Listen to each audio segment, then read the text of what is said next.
弟兄姊妹平安，今天是2025年7月5号。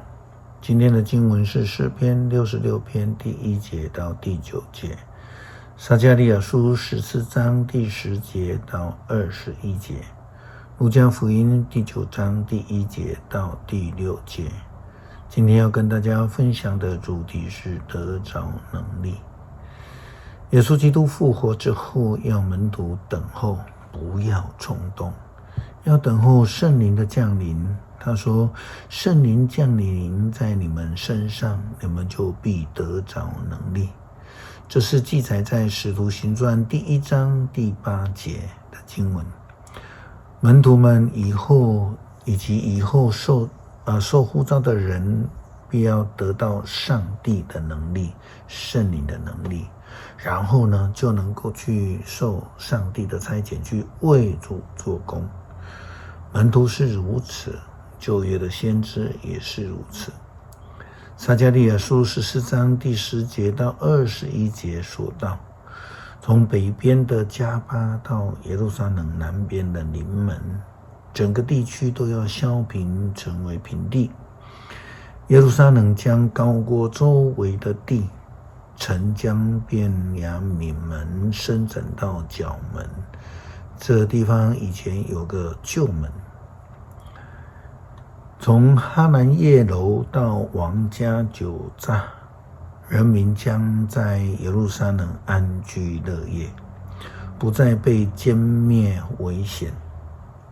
上主使那些跟耶路撒冷征战的国家的人患可怕的疾病，他们还活着，肉就烂掉，眼睛和舌头都烂掉。在那天，上主要使他们混乱惊惶，人人抓住身边的人就打。犹大人为了耶路撒冷征战，他们要掠夺所有国家的财宝，许多金子、银子和衣服、马、驴子、骆驼、驴，以及敌人营地所有的动物，也都要染上可怕的疫病。后来攻打耶路撒冷那些国家的生还者，每年都要到那里敬拜大君王上主、万军的统帅，并且守住棚节。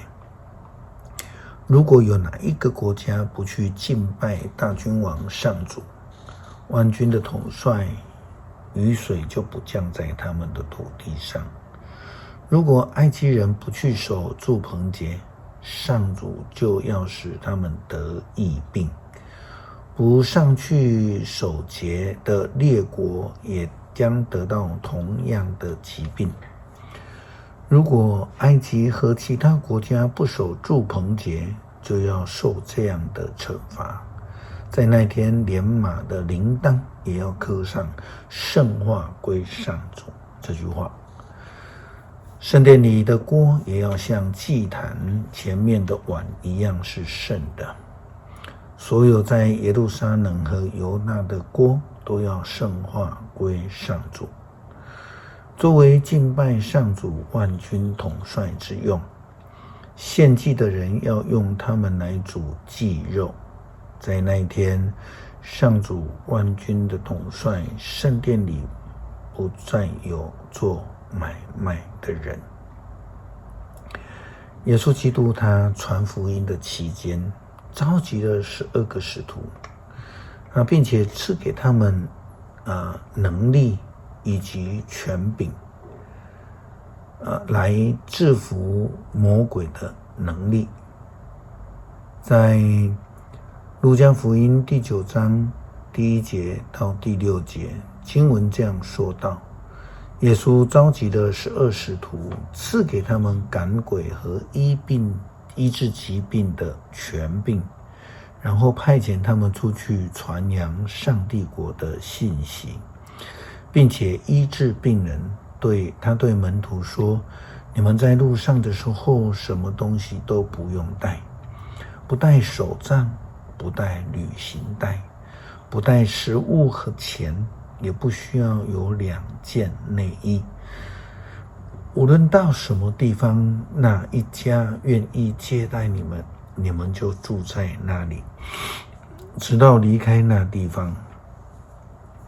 遇到不接待你们的人，你们在离开市镇的时候，要把脚上的尘土跺掉，表示对他们的警告。